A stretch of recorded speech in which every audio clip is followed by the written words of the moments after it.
there's definitely a kind of class of liberals who are kind of socially progressive because they have some level of comfortability. I think this is why a lot of people got mad at liberals, especially amongst poorer communities during the Cameron years, because they felt like everything was fine. Remember, the 2012 Olympics was a good thing. That was a time when the country came together, when the year before we literally had riots on the streets, which was a kind of signatory of the deprivation that we had. It was a sign of how deprived the country was under the Cameron and Osborne administration, and of course the Lib Dems. Let's not let them get away with that, as always, right? And so the left liberals at that time, or the progressive liberals, were mostly the people who didn't actually have many problems. Again, they didn't have any economic problems because of austerity under the Conservative government. They just didn't like them because they were reactionary in a lot of cases. You know, they had the privilege of having progressive views because you're not fearful if you're wealthy. You're not fearful if you have a stable, high-paying job. And fear is what creates conservatism. Conservatism and fear-based politics are incredibly well aligned, and there are so many peer-reviewed studies that show that this is the case.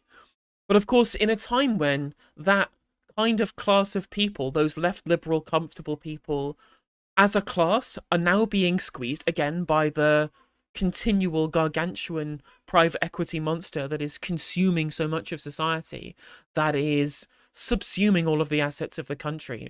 And as the corporate sector gets squeezed, especially with the rise of things like artificial intelligence, LLMs taking over, especially the bottom rungs in these corporate jobs, the kind of class of comfortable progressive liberals who don't actually believe in redistributive economics but have some progressive social opinions, this class is shrinking and disappearing, right? We're seeing it in politics right now. Look at the Democratic Party in the United States. Those left liberals who fancy themselves as being right on when it comes to social policy were fully consumed by the interest of big business because of things like political donations. That class of people and their supporters is rapidly shrinking. It's rapidly shrinking. And people aren't wanting that kind of politics on the kind of liberal side of politics in America. We really are seeing a kind of divide between socialism and barbarism in the United States, right? Insofar as the actual people who are the Democratic Party kind of foot soldiers on the ground, the people who vote, not the people who are members of the party, they want to see Mamdani, they want to see AOC, they want to see Bernie Sanders, right? These people are popular, they're seen as fighters, they're seen as attacking the establishment.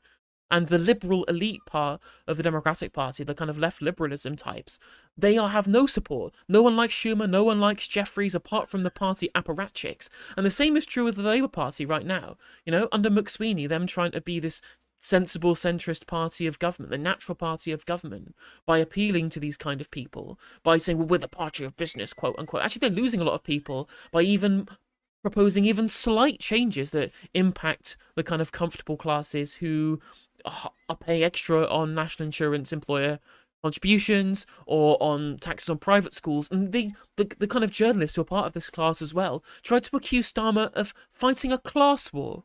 Starmer is no fucking class warrior, mate. How is he a class warrior? But any amount of government policy that attacks this kind of comfortable class of people, again, who had it good during the Cameron years. They got low interest rates, their houses increased in value, they managed to get extra mortgages, and the wages didn't get squeezed in these sectors like it got squeezed on the bottom rungs, you know. They didn't actually have to worry about economic policy under the Tories. They just disliked them on social policy. And now the Labour Party is slightly taxing them slightly more in the smallest of ways. And they're coming out saying, oh, the Labour Party hates business, even though they're trying to pander to these kind of people as well. So I really do foresee a demise of left liberalism. And people are going to have to choose. In times of crisis, the class divide becomes more amplified. You know, you're either with the people or you are against the people. You are either with big business or you're against big business. You cannot have this kind of two sides, like progressive, liberal business narrative anymore. It doesn't work. There's no base for it anymore. There isn't a base for it anymore. And so I'm going to reach out to a lot of these people. Again, a lot of these people are kind of the anti-Brexit types, the hashtag FUPE types. And you're seeing the radicalization of a lot of these people now.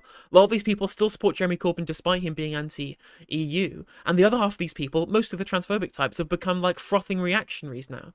You know? The coalition of like progressives, middle-class people, and ethnic minorities who couldn't deal with racist political parties, who were mostly working class ethnic minorities as well in this country. That coalition of people that kept kind of Blairism as a central kind of plinth of politics that was opposed to conservatism in this country, that coalition of people cannot exist anymore.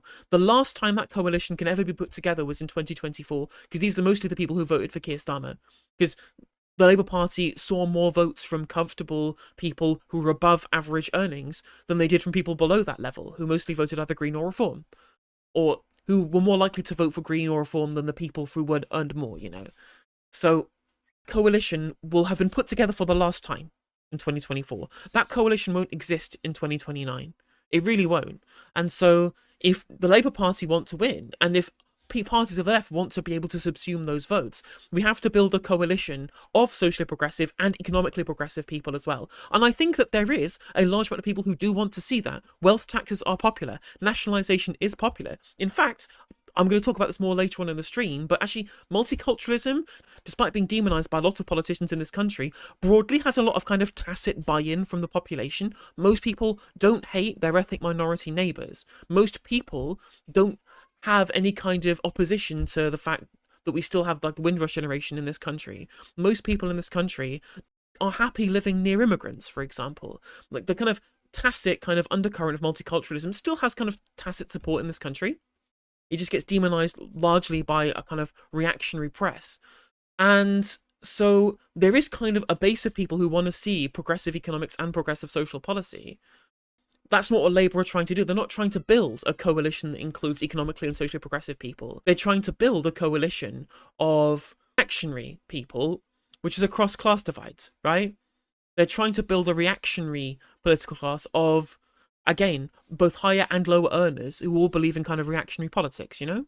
Because they can't win with just Labour heartlands alone. If they became fully blue Labour and people actually took it as being sincere, which most people actually don't, I don't think people take the blue Labour stuff sincerely, would they actually win a majority in government? No, they wouldn't. They wouldn't be able to do so because they would lose a bunch of the left liberal types and also lose a bunch of progressives too.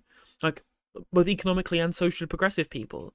They couldn't really win with just the kind of reform-style voters who could theoretically vote for Labour if they won them over on like asylum policy, for example, and reactionary social policy against minorities or against trans people, whatever it is. I don't think that this voter coalition exists unless you can browbeat progressive people into voting Labour to stop reform, which I don't think they're going to be able to do. So this kind of strategy that Labour are employing is completely untenable. I think they're going to lose. And I think Maurice Glassman, for all he says, right? Like, there was an interview of him on Times Radio saying, we need this industrial strategy, make things in the UK again, bring back jobs to these areas. I'm like, I'm all for bringing back jobs, these left behind post-industrial areas, but it's not going to be in the kind of manufacturing that he seems to want to go back from 50 years ago.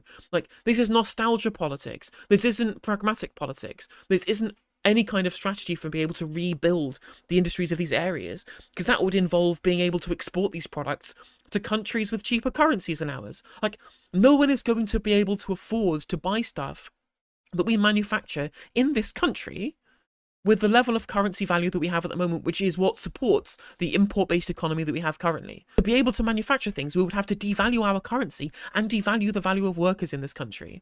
The idea that we will bring good jobs back to post-industrial areas by bringing back manufacturing is fucking nonsense. It's total nonsense, right? Or we can rebuild the industries of the past. No, we have to build the industries of the future.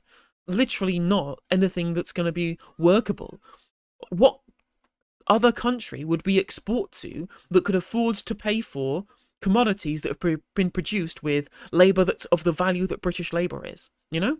The value that we demand for our labour is too high to be able to create products that are cheap enough to export elsewhere. It's just not workable. Like, if we were going to bring manufacturing back to the United Kingdom, it would be high-tech manufacturing, which, you know, would be the expensive products that we can afford to be able to export, because the prices of the commodities demand such a high price and has such a high level of demand globally in countries that can afford to be able to buy them, which also would create jobs which have the labour costs that are necessary because of the level of specialisation.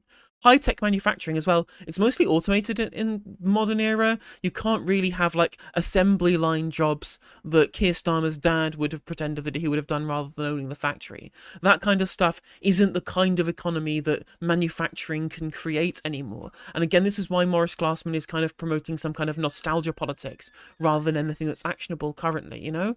This is why, again, the Trump plan failed. We'll bring manufacturing back. And, like, what, from Vietnam? What, you think you can make American sweatshops where people are going to buy those products in dollars in the global south? It's nonsense. It's a total nonsense. You have a trade deficit with Vietnam because you have a high currency and the Vietnamese dong is a fucking tiny currency in comparison. You have strong buying power, they have strong selling power. That's a relationship that strong economies have against weak economies, and why strong economies move to service sector economies, and why weak economies have stronger manufacturing. It's why the Chinese government, despite having a strong economy, deliberately weakens its own currency because it relies on exports. There's not much internal consumption in China.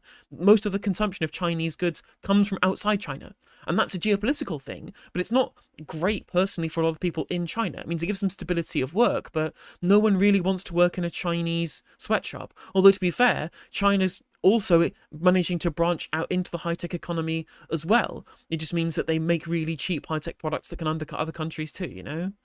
On yesterday's stream, I was talking about, like, the death of, like, left liberalism, i.e. this, like, full-throated liberal approach to the economy, plus, like, left-wing social beliefs, you know, and how this kind of political ideology really doesn't stand the test of time and is quietly disappearing from politics. And I saw this tweet on my timeline from Brendan May, who's like an arch FBPer, that just showed you exactly what I mean, right? It was in response to the creation of the Sultana Corbyn party and the rise of Farage. And he said, if there were an economically conservative, unashamedly pro-business, pro-European, socially liberal, one-nation centrist party, a sort of modern version of Clark Major pattern Blairism with the social justice values of Gordon Brown, I'd vote for it. There just isn't one, sadly. And I'm just like, yeah, this is of course what you people support, right? This is the tweet of somebody who supported David Cameron twice because he said he'd hug a hoodie, right? Literally, like, so, like, Richard Osman coded, you know?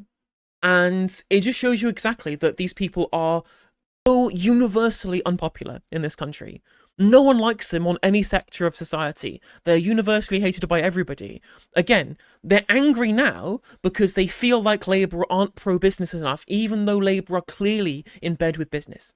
It's so funny to me, like, one slight increase in national insurance premiums for employers, and suddenly they lose their shit. They're not pro-business anymore. They're not pro-Europe anymore, which of course they're not, because they never were. Keir Starmer is a liar, but whatever.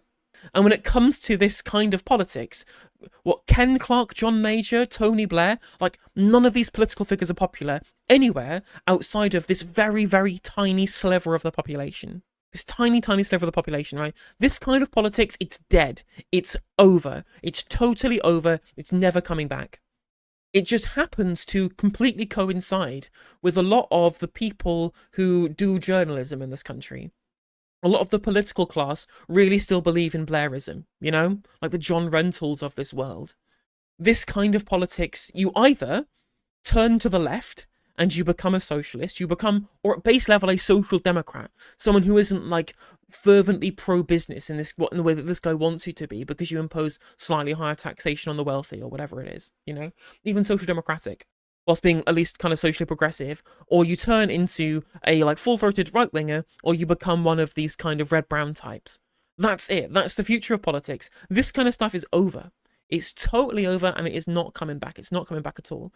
Well, it's funny that this guy, he was tweeting out, like, insanely transphobic shit as well. It turns out that the FBPE pipeline really does send you into transphobia. It's just so funny to me how so many of the FBPEs treat themselves as, like, these world-weary cosmopolitans of the world who fully support an integrated multicultural society, except trans people. Except trans... Every single time, right? Every single time, when these FBPers, the left liberal types, the people who treat themselves as being right on social policy, and who mock reform for being gammons and use compound swear words to insult right-wingers, they always turn out to be transphobes. Every single time. Every single time. Hey there, if you enjoyed the video, make sure that you like and leave a comment. That helps the video out in the algorithm. If you subscribe and ring the bell, it'll let you know when I go live. I stream every day on YouTube and Twitch. You can also follow all of my socials down in the description. And if you want to support me in a more financial manner, there's a join button for membership to just 99p to be a member on YouTube, as well as a Patreon, and there's some merch there as well. And hopefully I'll catch you on the next video. Take care.